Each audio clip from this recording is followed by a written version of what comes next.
Merci pour vos prières. J'en profite vraiment pour vous remercier. Elles sont précieuses. Elles nous portent. Elles nous fortifient. Et elles nous permettent d'aller auprès de ces hommes et de ces femmes qui sont derrière les barreaux pour des raisons multiples et variées. Des âges, des jeunes, des moins jeunes, des personnes âgées aussi qui se retrouvent en prison, même jusqu'à la fin de leur vie. Et puis, voilà, des gens de toutes conditions sociales. On est dans la joie, avec mon épouse, joie et bonheur de partager le culte avec vous. Vraiment, vraiment. Et la journée aussi dans la communion fraternelle.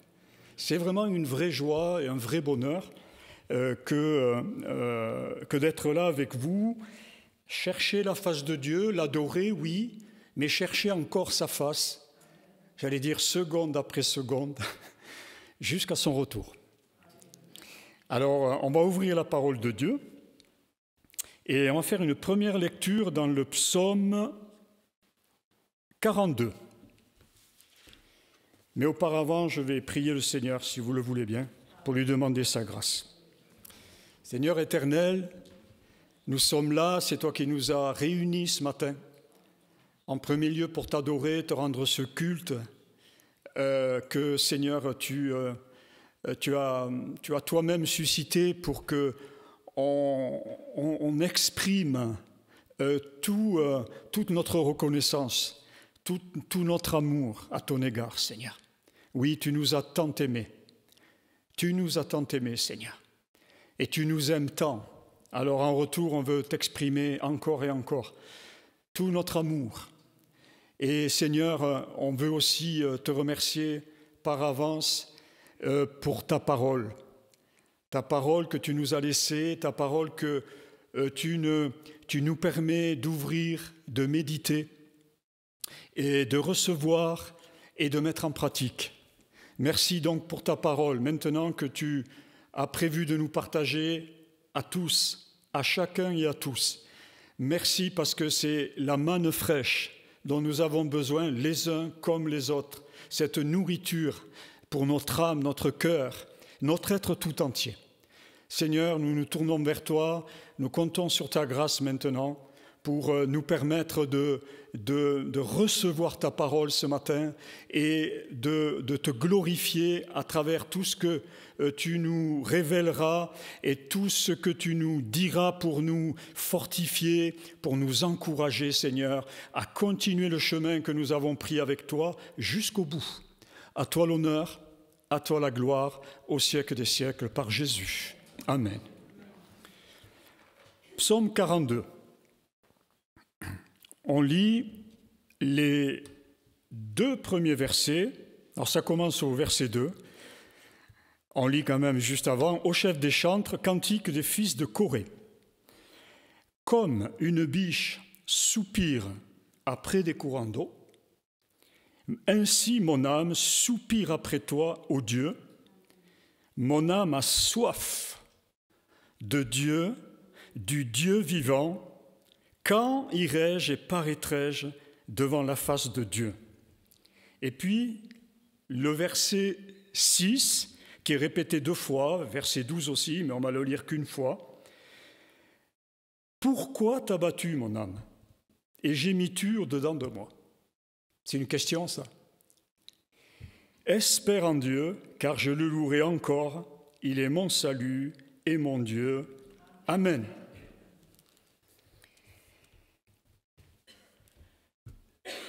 Dans un des chants que nous avons chanté tout à l'heure, j'ai été interpellé par ces paroles qui disaient « Nos cœurs soupirent après toi ».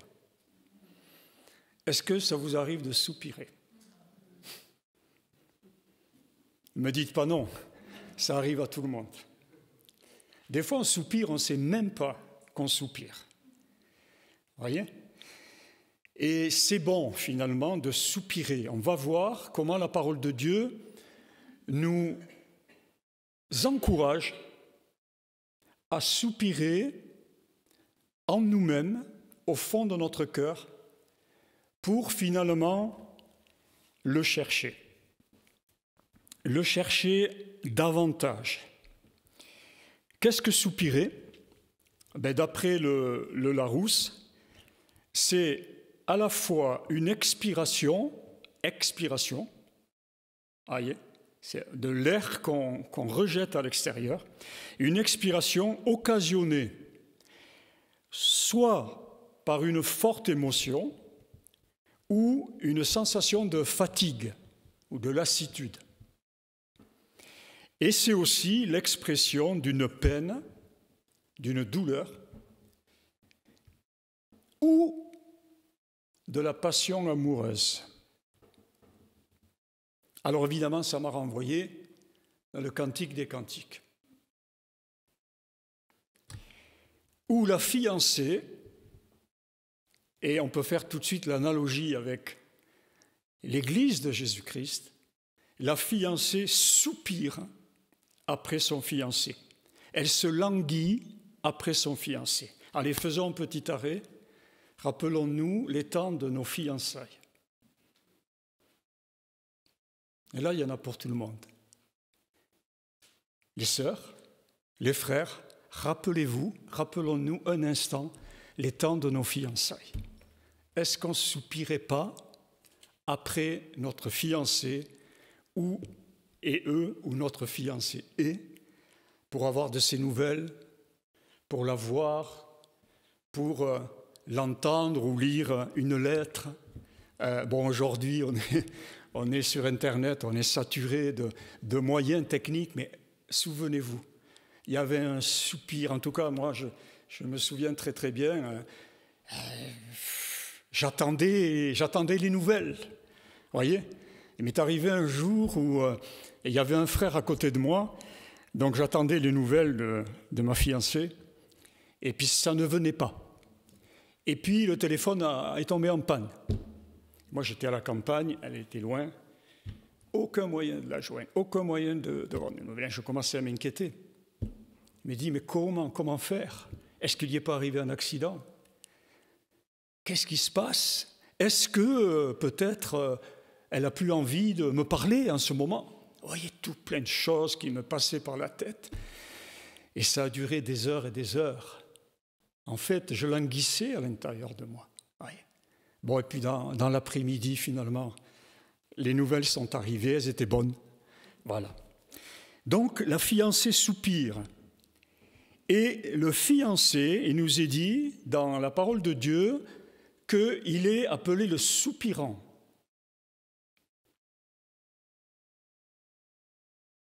Donc la fiancée soupire, mais le fiancé soupire aussi. Alors si on s'arrête un instant, on peut très bien, je crois, imaginer que le Seigneur Jésus soupire après sa fiancée. Je le crois.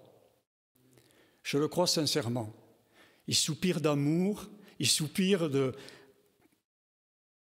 il aspire à ce moment où sa fiancée va pouvoir véritablement la prendre dans les bras, une fois pour toutes, et l'épouser.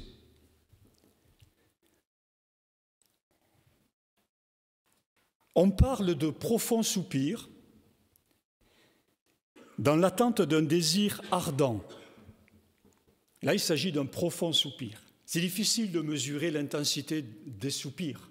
C'est quelque chose d'intérieur, le soupir qui quand même s'exprime plus ou moins à l'extérieur. Mais on a bien cette expression « j'ai un profond soupir ». On sait aussi qu'on peut soupirer dans l'attente soupirer de soulagement, dans l'attente d'une bonne nouvelle qui arrive. Il y a toutes sortes de soupirs.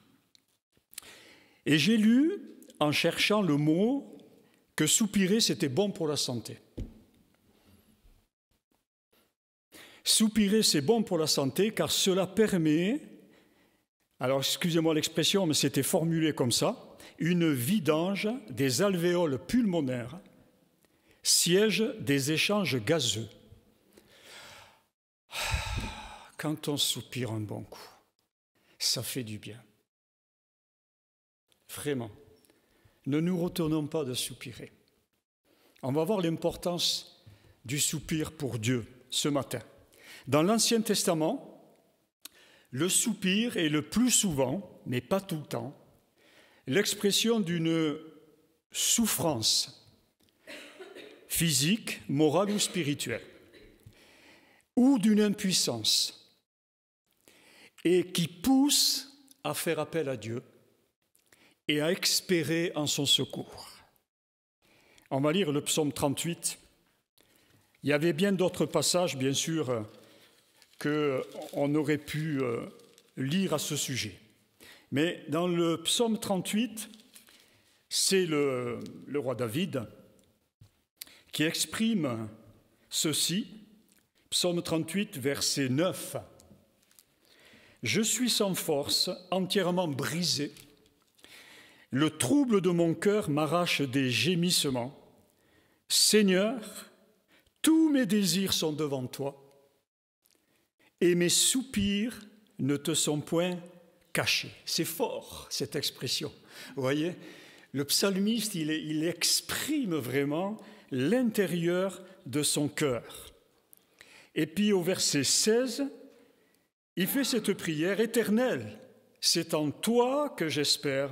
Tu répondras, Seigneur mon Dieu. » Verset 22, « Ne m'abandonne pas, Éternel, encore une prière. Ne m'abandonne pas, Éternel, mon Dieu, ne t'éloigne pas de moi.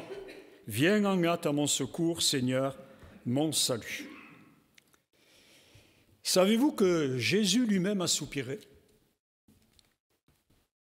Alors on va le lire. Il a soupiré après avoir levé les yeux au ciel. Il a soupiré avant de guérir un sourd-muet. Alors on va lire ce passage dans l'évangile de Marc. Et au chapitre 7,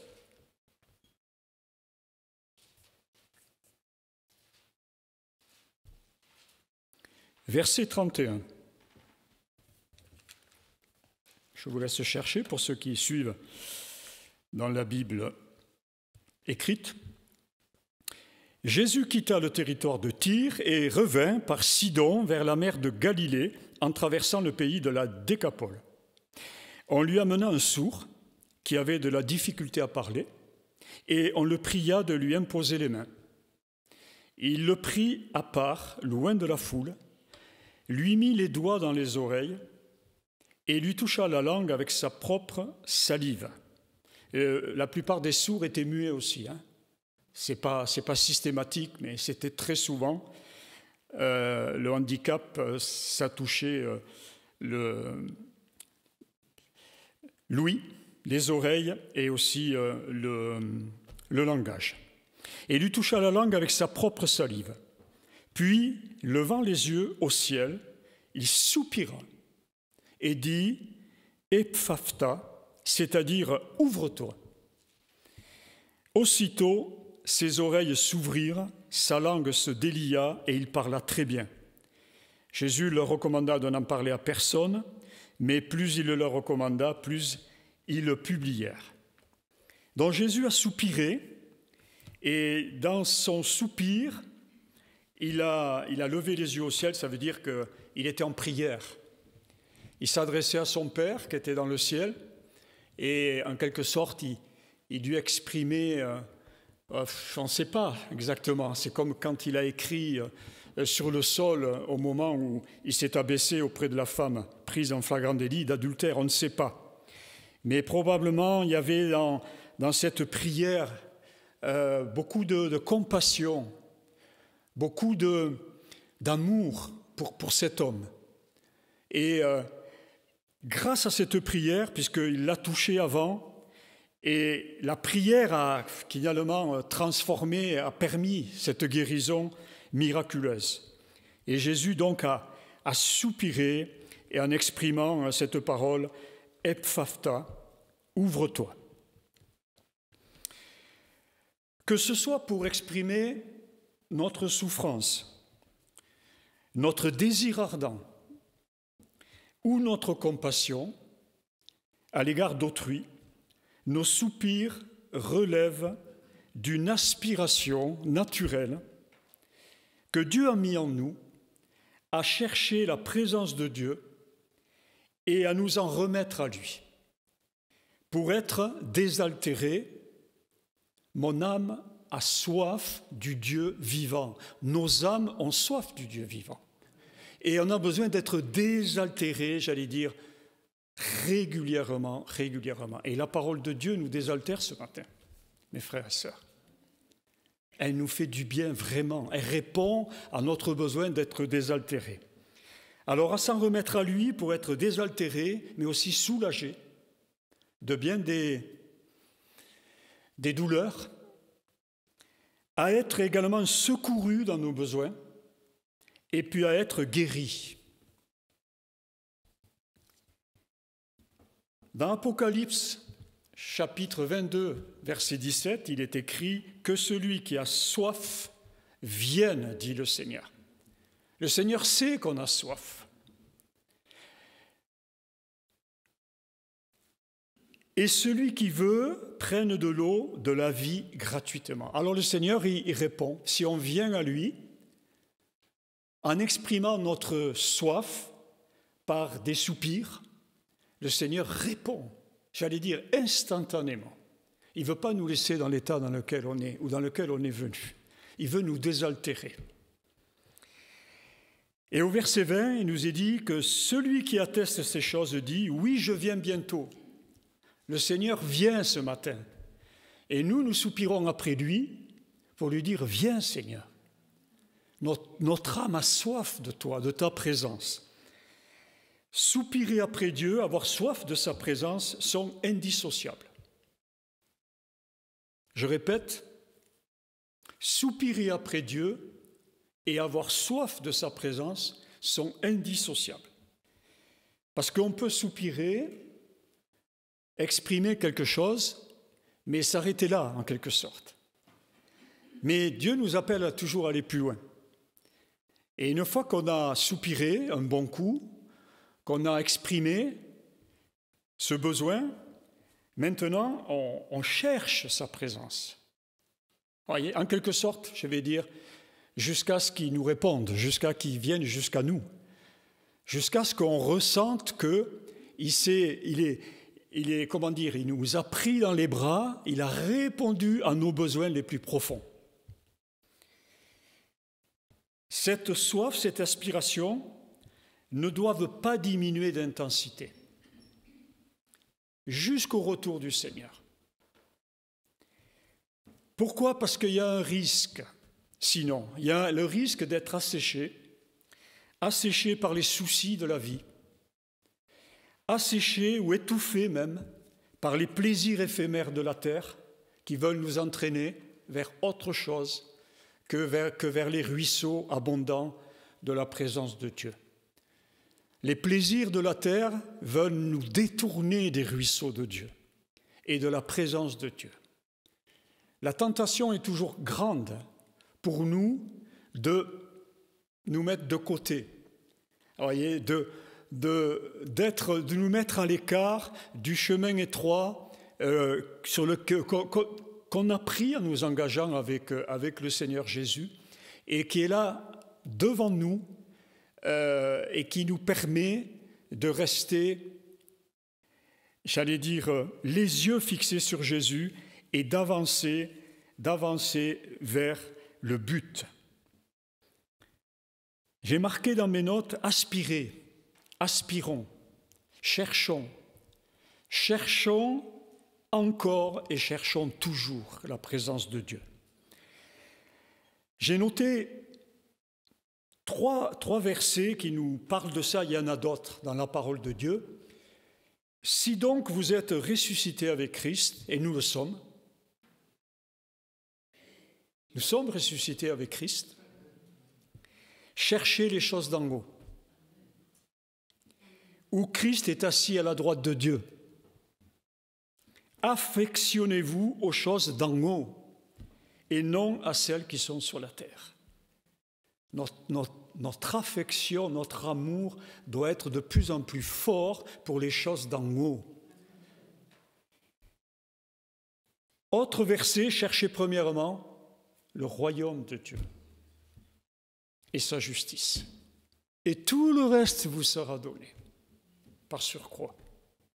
Encore un autre verset, cherchez continuellement sa face. Ah, ça demande un effort, je l'avoue, quelque part, pour notre chair, pour notre moi. Vous voyez, oui, ça demande un effort de chercher continuellement sa face. Mais on est toujours récompensé quand on cherche la face de Dieu, toujours. Alors que quand on cherche autre chose, on n'est pas toujours récompensé de la bonne manière. Dans les temps que nous vivons, il faut comprendre que pour nous, chrétiens, nés de nouveau par l'Esprit de Dieu, on vit dans l'attente de la gloire à venir, qui est là, elle est à venir. Et si on marche selon l'Esprit, en fait, on soupire en nous-mêmes. La parole de Dieu, et on va le lire dans Romains 8, nous parle des soupirs à 3 niveaux. En fait, il y en a 3 qui soupirent.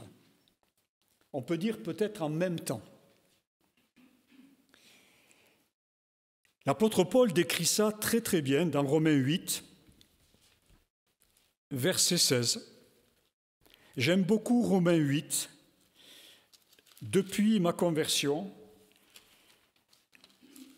pour moi, Romains 8, c'est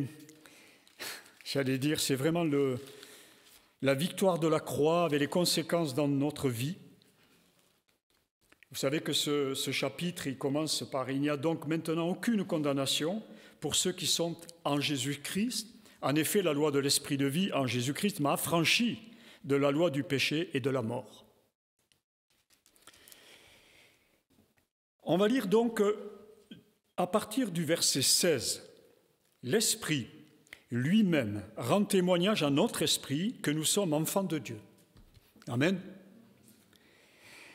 Or, si nous sommes enfants, nous sommes aussi héritiers. Héritiers de Dieu et co-héritiers de Christ, si toutefois nous souffrons avec lui, afin d'être glorifiés avec lui. La souffrance est un passage obligé. Ça fait partie de l'engagement du chrétien, si j'allais dire. Oui.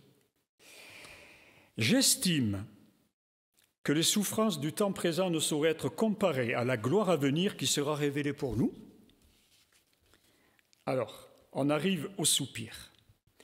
Aussi, la création attend-elle avec un ardent désir la révélation des fils de Dieu. Car la création a été soumise à la vanité, non de son gré, mais à cause de celui qui l'y a soumise, avec l'espérance qu'elle aussi sera affranchie de la servitude de la corruption pour avoir part à la liberté de la gloire des enfants de Dieu. Or, nous savons que, jusqu'à ce jour, la création tout entière soupire et souffre les douleurs de l'enfantement, j'y reviendrai, et ce n'est pas elle seulement, mais nous aussi, qui avons les prémices de l'Esprit, nous aussi nous soupirons en nous-mêmes en attendant l'adoption, la rédemption de notre corps, car c'est en espérance que nous sommes sauvés.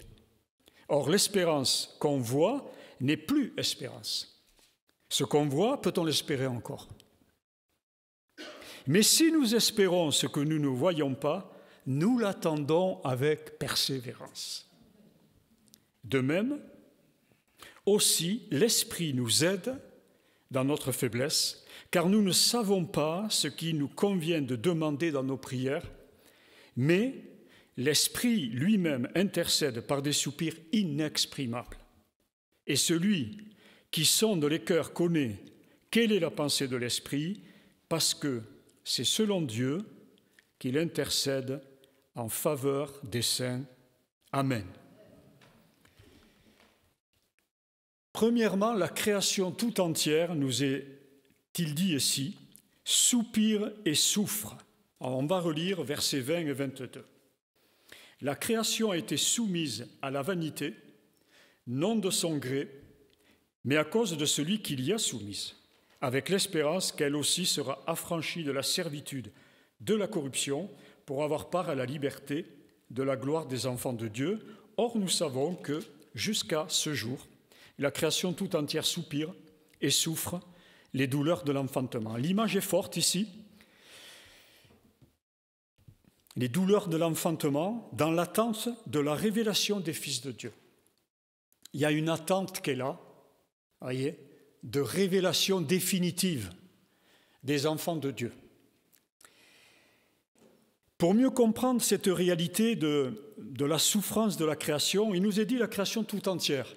Alors je me suis posé la question, est-ce qu'il s'agit uniquement de la terre ou de la création au-delà de la terre? Et effectivement, en lisant partiellement une étude biblique là-dessus, effectivement, il faut prendre le terme création tout entière comme la création terrestre, mais aussi la création au-delà, puisque le Créateur a créé toutes choses sur la terre, dans le ciel, dans le visible, l'invisible, etc., etc. C'est la création tout entière qui souffre les douleurs de l'enfantement en attendant la révélation des fils de Dieu. Et pour mieux comprendre cette souffrance, il est bon, enfin en tout cas, ça m'a ramené au livre de la Genèse, au verset 3, suite à la chute, verset 17.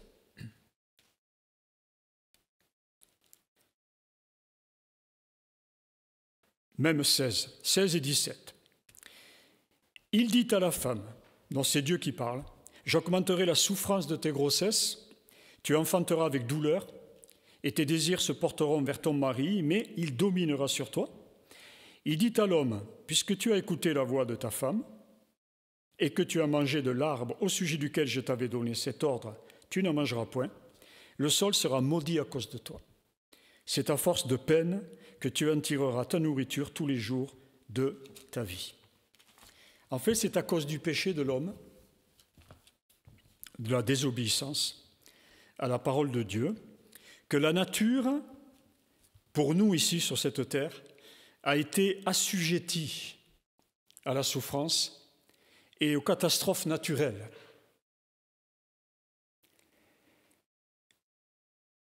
Et malgré les remèdes prescrits par les scientifiques et les écologistes de tout poil, cela va en augmentant.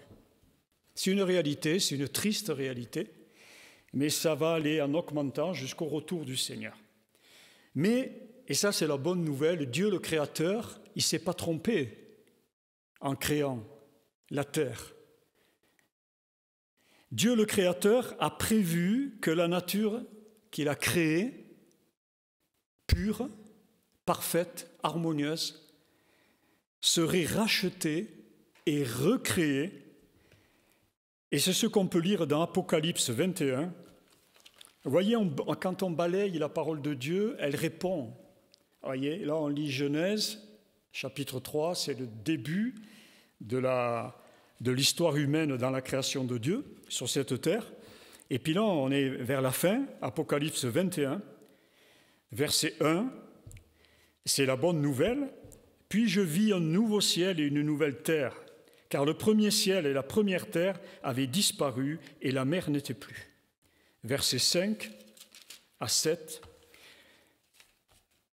« Et celui qui était assis sur le trône dit, « Voici, je fais toutes choses nouvelles. » Et il dit, « Écris, car ces paroles sont certaines et véritables. » Et il me dit, « C'est fait.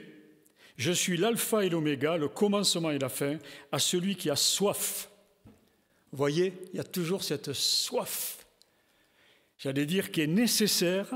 « Je donnerai de la source de l'eau de la vie gratuitement. Celui qui vaincra héritera ces choses, je serai son Dieu et il sera mon fils. » dont toutes choses seront restaurées selon la volonté de Dieu. En attendant, la création tout entière soupire et souffre. J'allais dire, il faut s'y faire. Mais ce n'est pas elle toute seule qui soupire. Et il nous est dit, on revient à Romains 8, s'il vous plaît, et au verset 23. Ce n'est pas elle seule, mais nous aussi, qui avons les prémices de l'Esprit, nous aussi, nous soupirons en nous-mêmes, en attendant l'adoption, la rédemption de notre corps. Car c'est en espérance que nous sommes sauvés. Or, l'espérance qu'on voit n'est plus espérance. Ce qu'on voit, peut-on l'espérer encore? Mais si nous espérons ce que nous ne voyons pas, nous l'attendons avec persévérance. Donc, il nous est dit ici que les soupirs des chrétiens s'expriment au travers de la douleur qu'ils ressentent. Je ne sais pas si vous ressentez de la douleur au sein du monde de pécheurs qui les entoure. Et au sein du monde corrompu également qui nous entoure. Nous n'étions pas meilleurs avant que Christ soit venu habiter en nous, nous transformer. Nous vivions aussi dans cette corruption et nous étions nous-mêmes corrompus par le péché. Mais Jésus-Christ est venu nous délivrer du péché. Et il nous a déjà transportés quelque part dans son royaume, spirituellement. Et aujourd'hui, nous qui vivons dans ce monde pécheur, corrompu, on peut ressentir de la douleur, mais sans jamais perdre la foi, l'espérance et l'amour, ces trois choses qui demeurent en nous.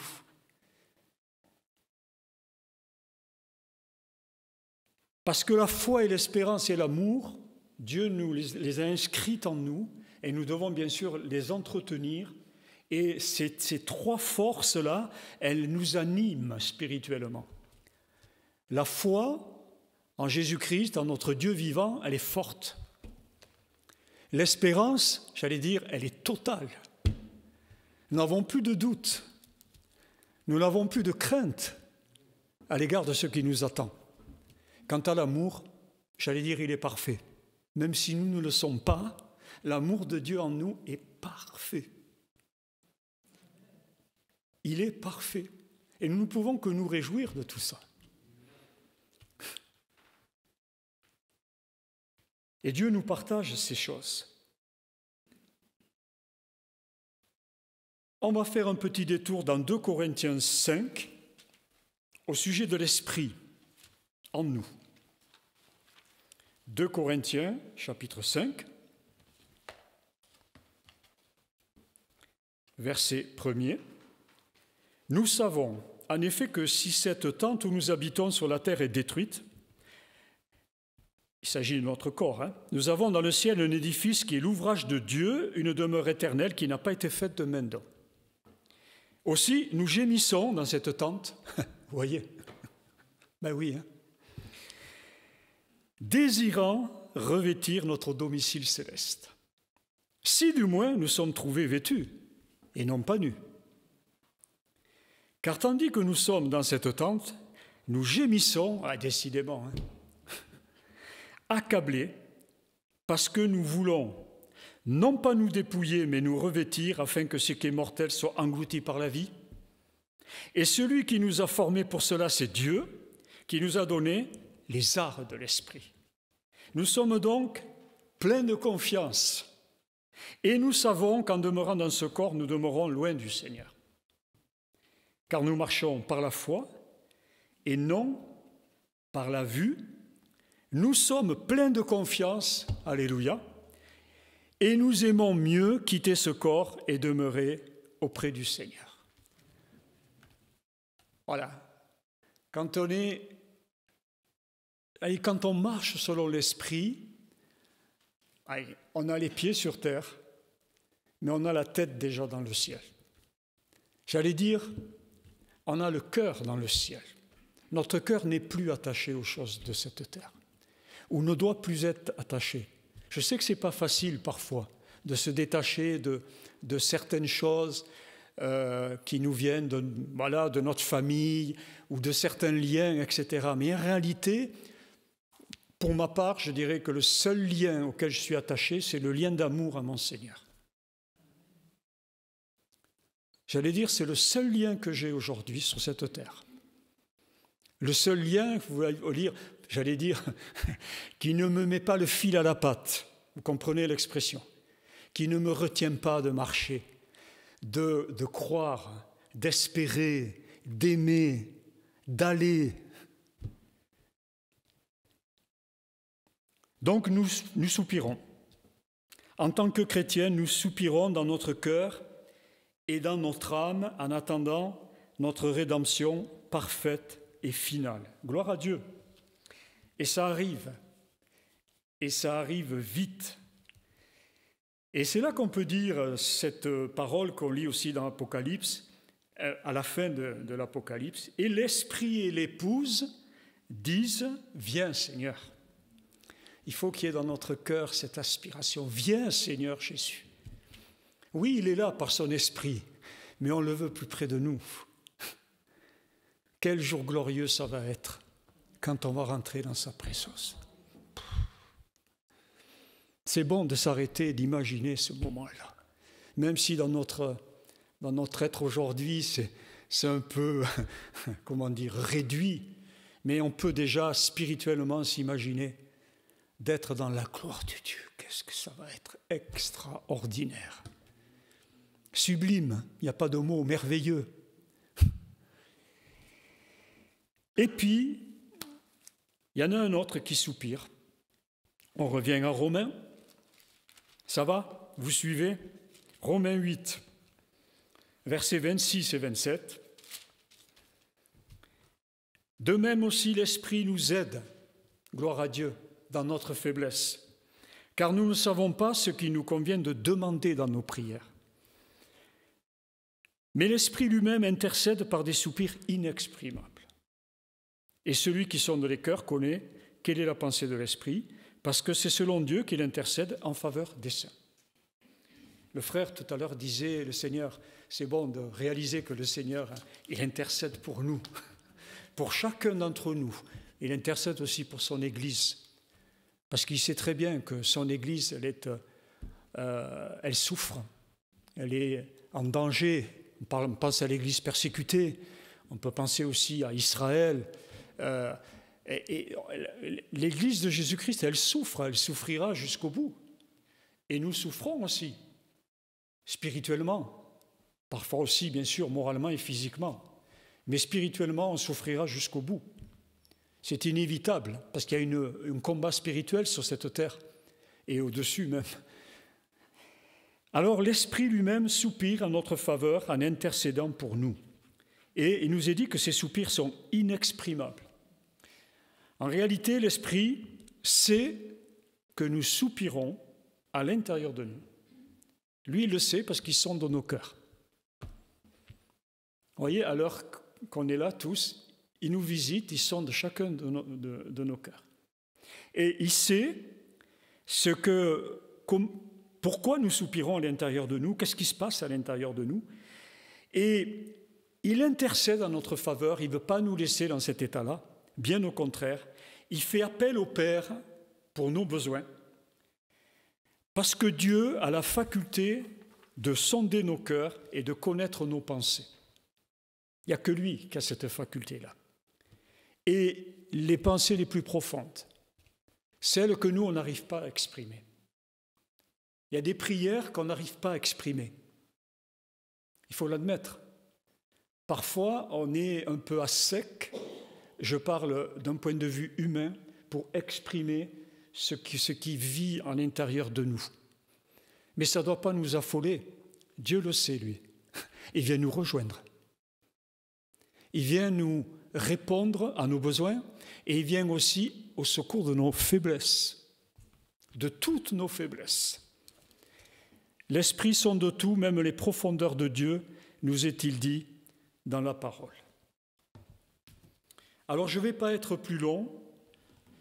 Je pense qu'après ce message, il est bon pour nous d'exprimer encore dans un moment de prière ou de louange, parce que la louange fait pour moi partie intégrante de la prière, eh bien, de continuer dans ce culte, d'exprimer ce qui vit dans notre cœur, de répandre notre cœur et de désirer chercher l'Éternel.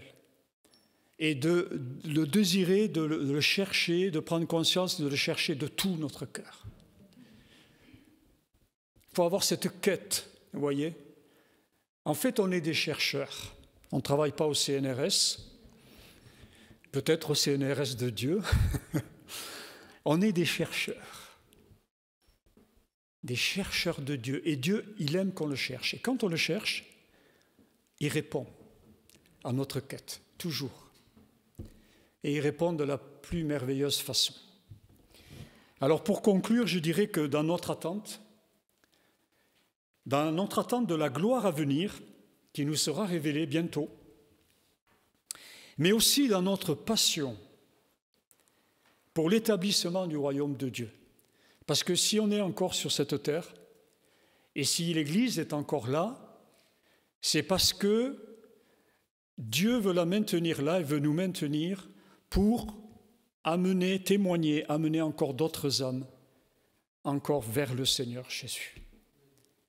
Jusqu'à son retour, jusqu'au moment définitif où il reviendra et ce moment où il prendra avec lui sa fiancée.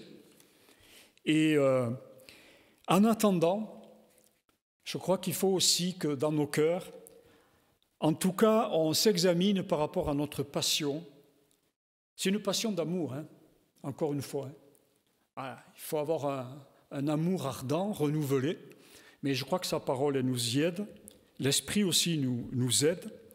Notre passion pour l'établissement du royaume de Dieu sur cette terre, c'est-à-dire dans les cœurs qui ne sont pas encore, qui ne lui appartiennent pas encore, mais peut-être aussi même pour des cœurs qui lui appartiennent mais qui se sont refroidis. Et Dieu, je crois, nous pousse dans la prière à prier pour que le Seigneur lui-même réveille ces cœurs qui se sont refroidis, qui se sont attiédis. Alors, dans cette attente, j'ai marqué comme ça, soupirons librement. Soupirons librement. Dans notre cœur, en prière, avec cette soif de la présence de Dieu, ou après la soif de la présence de Dieu, avec foi, espérance, amour, ces trois choses qui demeurent au milieu des souffrances et des afflictions qui sont autour de nous, qui sont parfois au milieu de nous. Puis disons au Seigneur, Maranatha. Maranatha, viens Seigneur, viens. Alors j'avais noté comme titre, mais ça ne sera pas celui-là, il y en a deux, mais je dirai après pour l'enregistrement. Je soupire, donc je suis.